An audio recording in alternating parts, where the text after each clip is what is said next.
The screen doesn't just show, it shapes you. Marshall McLuhan. Before we begin, here's a small ritual. Write in the comments one word that accurately describes your current state. Sign it, and let's get started. Let's be honest, you don't feel alive anymore. You wake up, scroll, work, maybe eat, and collapse in front of a screen. Again, and again, and again. You think it's just a habit, but it's not. It's a ritual, a quiet suicide, 1 hour at a time. And the most dangerous part? You're not even the one holding the knife. You're just watching. Television didn't come into your life by accident.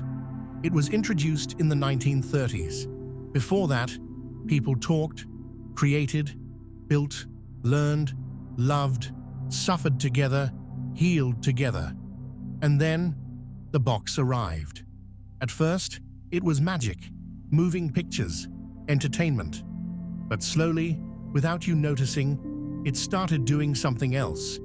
It started replacing things. Instead of family dinners, game shows, instead of silence, background noise, instead of reading, flipping channels, instead of facing your life, watching someone else's. Think about this.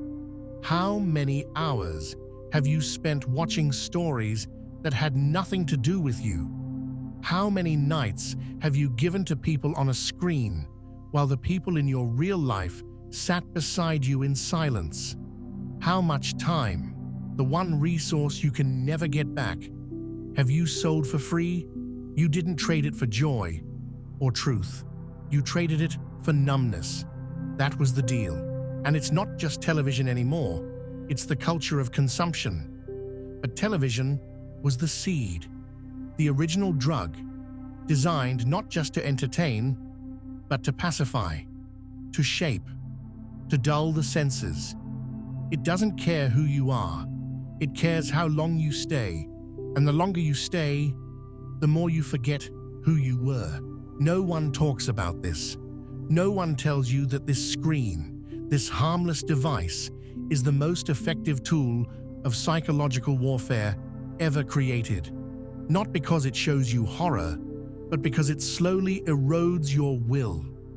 It makes you comfortable with emptiness. It teaches you to observe instead of act, to compare instead of become. You could have been building something, a skill, a body, a relationship, a business, a life, but instead, you watched, you sat, you consumed, you thought you were resting, but you were drifting, closer to a version of yourself that doesn't fight, doesn't create, doesn't speak, just watches. This is not judgment. This is recognition. I've been there. I've numbed myself the same way. I've chosen escape instead of presence. And for a while, it helped. Until I realized the cost was too high. Because what I was really avoiding wasn't boredom. It was my own pain, my own voice, my own truth. Television is not evil. It's just a tool. But in the wrong hands, or in the hands of someone who's lost themselves, it becomes a cage. A soft, warm, hypnotic cage. And every day you stay inside it, it becomes harder to remember who you were before you got comfortable with the bars. This is not about guilt. This is about waking up, about seeing the invisible patterns that run your life. Because the system doesn't want you awake. The system thrives on your attention, on your distraction, on your disconnection from yourself.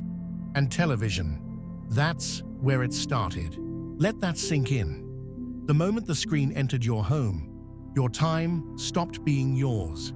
Your mind stopped being yours. Your dreams stopped being yours. You became a viewer of your own life.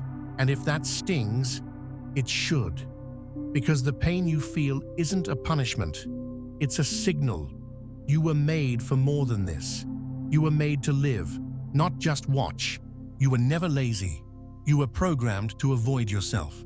That device didn't just entertain you, it trained you. It gave your nervous system tiny hits of comfort in exchange for presence. It showed you perfect lives, beautiful bodies, endless drama. And slowly, it made you forget your own. Every image was a mirror telling you, you are not enough. And every time you watched, that lie sank deeper. Not because you were weak, but because this was designed to bypass your conscious mind and hit the parts of you still bleeding. There are studies showing that after just 30 minutes of television, people experience a drop in motivation, lowered cognitive response, and increased cortisol. It numbs you, not in a neutral way, but in a way that makes growth feel too heavy. You start choosing what's easy, what's passive, what's safe, not because you don't care, but because your system's been drained by noise pretending to be connection. Some of the most driven people in the world rejected television entirely, not because they hated entertainment, but because they saw it for what it is, a thief of energy. And others, they got lost. Artists, leaders, minds with fire, who drowned in comfort, never realizing the price. If these words hit something inside you, subscribe to this channel. Let the algorithm bring this message to those who are finally ready to stop watching and start waking up. And if you see yourself in this, leave a comment below. I'm done running from my pain. Let's see how many are truly ready for the truth. You think it's just background noise, something to fill the silence, something harmless. But background noise shapes you more than you realize.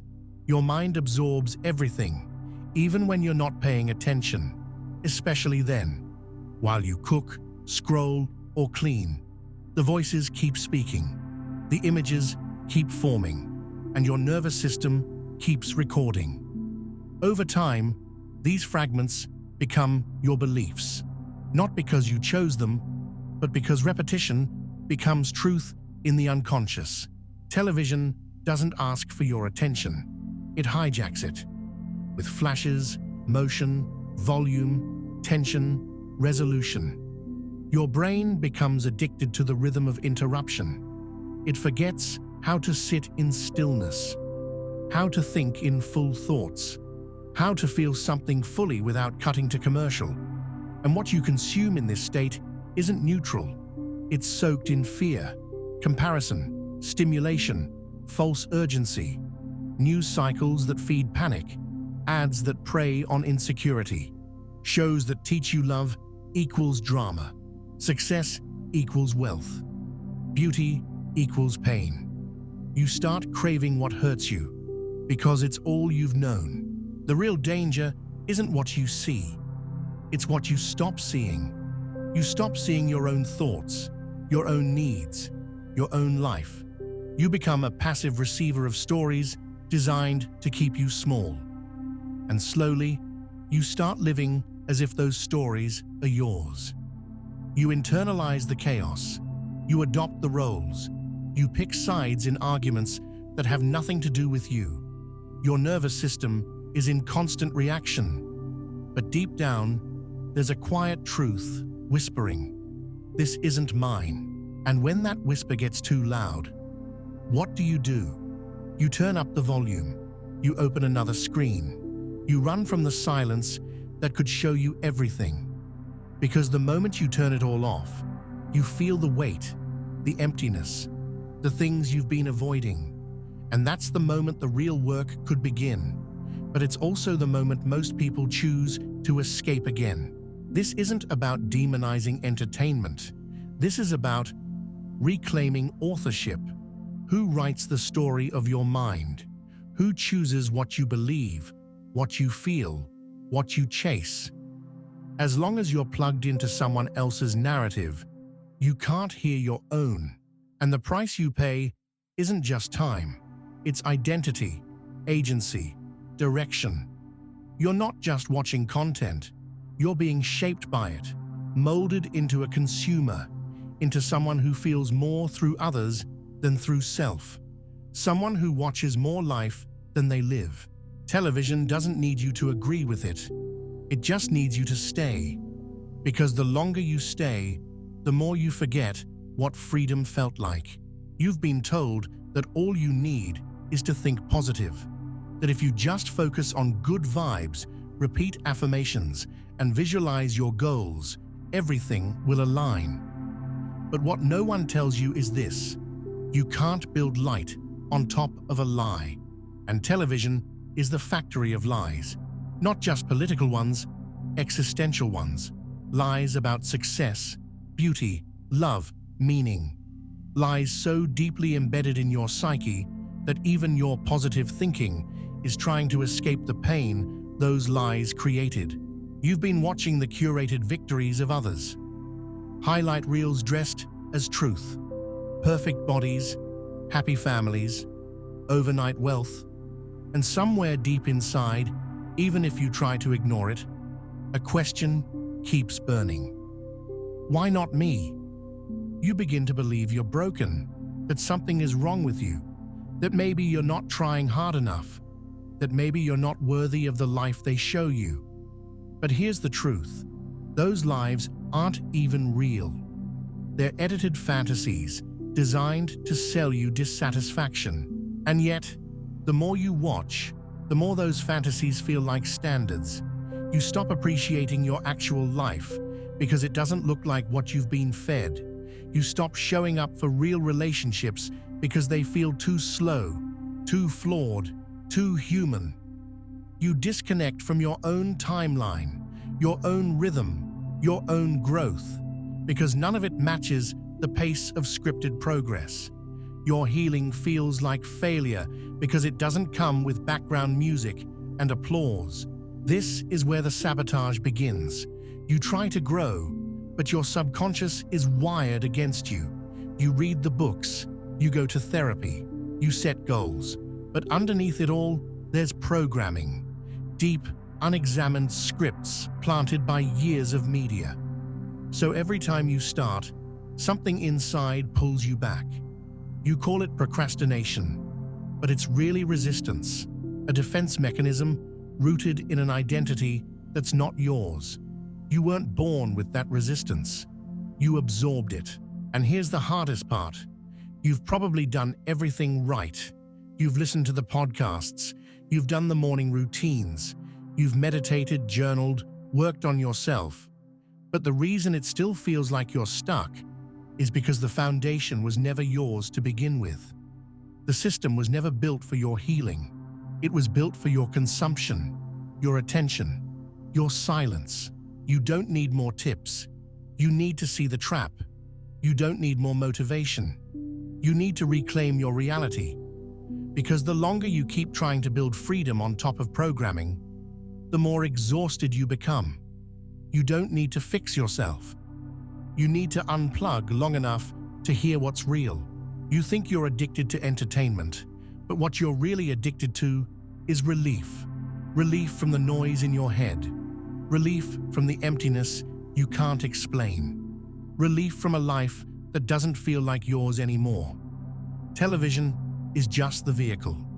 The real driver is unresolved pain. And the reason it's so hard to stop is because screens don't just distract you. They regulate you. They stabilize the chaos inside. For a moment, they make the anxiety stop. Not because they heal it, but because they drown it in stimulation. This is why the addiction runs deeper than habits. It's emotional, somatic. You're not just watching, you're soothing something. Something that formed years ago. Maybe in a home where emotions weren't safe. Maybe in a childhood where you felt invisible, unheard, unwanted.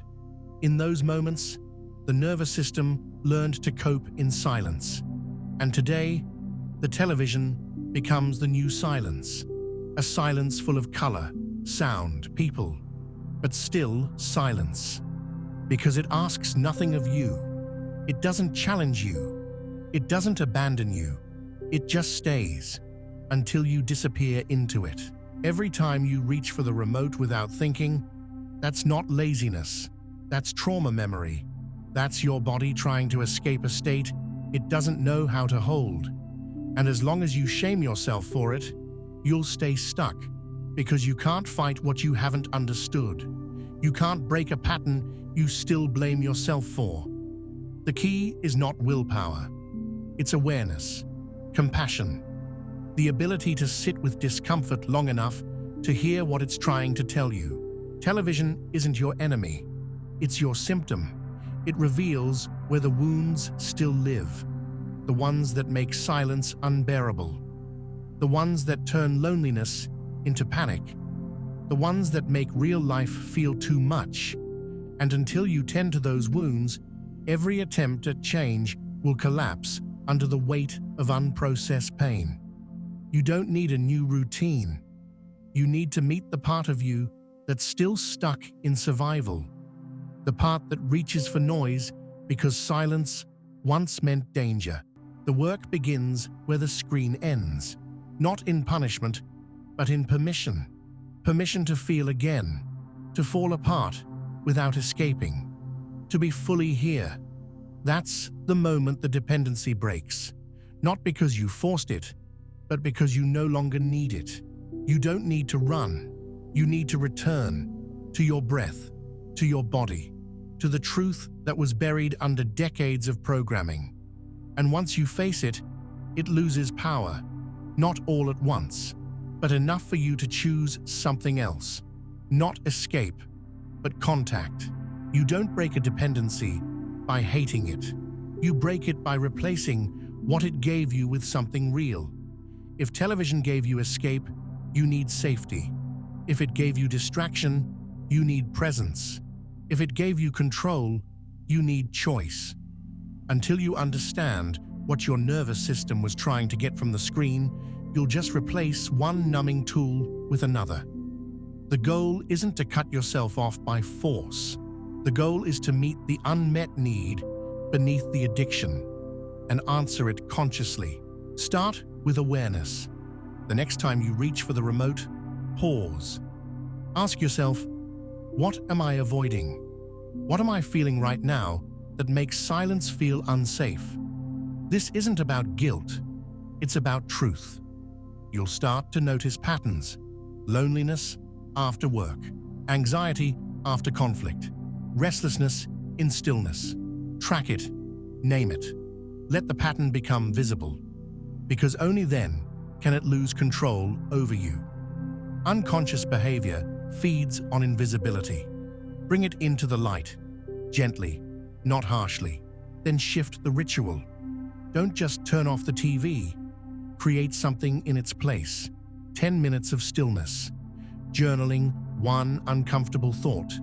A walk without your phone. Reading something that reconnects you to yourself. These aren't punishments. They're reconnections.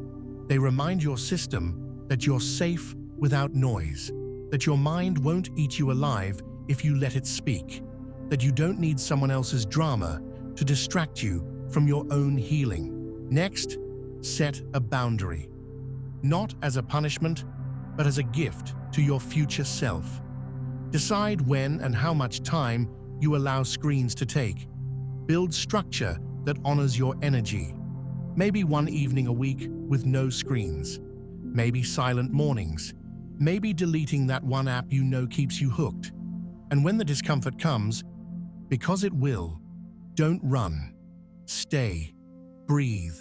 Watch what happens when you don't reach for the usual exit. Reconnect to creation. Screens make you a consumer. You watch other people's ideas, voices, stories, but you have your own. Even if it's raw, even if it's not perfect. Write, building move, express. Creation activates life force, and it's that energy, not discipline, that breaks the pattern.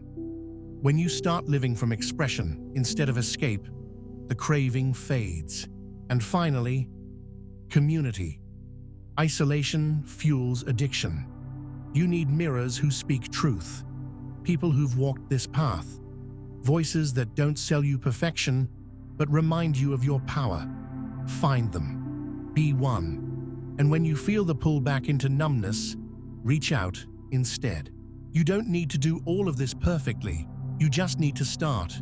One moment of awareness, one conscious choice, one pause, That's where your freedom begins. There's a different kind of life waiting for you. A life without noise, a life that doesn't revolve around crisis headlines, fake smiles, and talking heads telling you how to think. A life where your mornings aren't hijacked by flashing images, where your peace isn't shattered by fear you didn't ask for, where your mind, your energy, your direction belongs to you. Most people have never tasted this kind of freedom. They've only known reaction, survival, numbness. But once you step away from the screen long enough, you start to remember what aliveness actually feels like. When you disconnect from television, truly disconnect, something powerful happens. You begin to see the world with your own eyes again, not through the lens of panic or performance, but through presence. You notice how the air feels when you walk, how someone's eyes soften when they feel seen, how your own thoughts start to form complete, meaningful ideas again. You feel your body, your breath, your pulse. You begin to realize just how far from yourself you had drifted and how natural it feels to return. The world sold you an illusion that being informed makes you powerful. But staying constantly updated doesn't give you clarity, it gives you anxiety.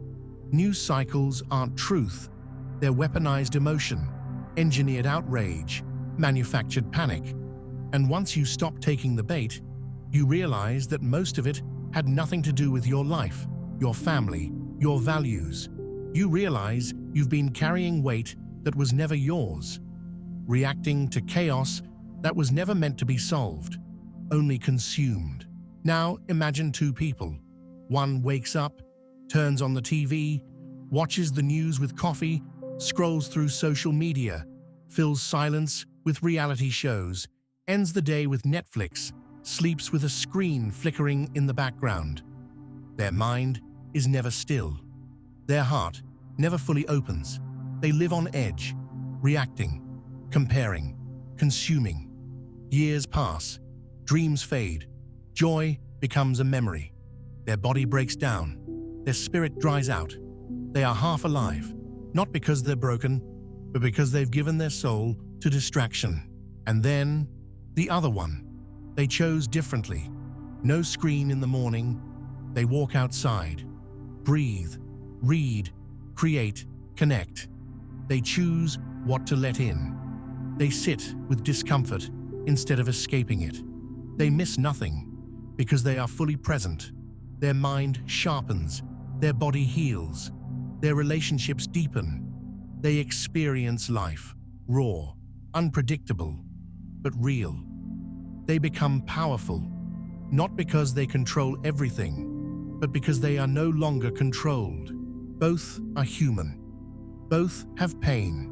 Both live in the same world. But one is asleep, and the other awake. And here's the truth. You get to choose which one you become. There's no shame in waking up late. There's only regret in never waking up at all. You are not behind. You are right on time. The screen doesn't own you. The system doesn't own you. You can step away. Not tomorrow, not next week. Now, even if it's just one breath, 1 hour, 1 day, freedom isn't found, it's chosen. If these words feel like yours, subscribe to the channel. Let the algorithm carry this to someone else who's ready to remember who they are. And if you're tired of scrolling through noise, join the Telegram. There's space for real voices there, space for truth.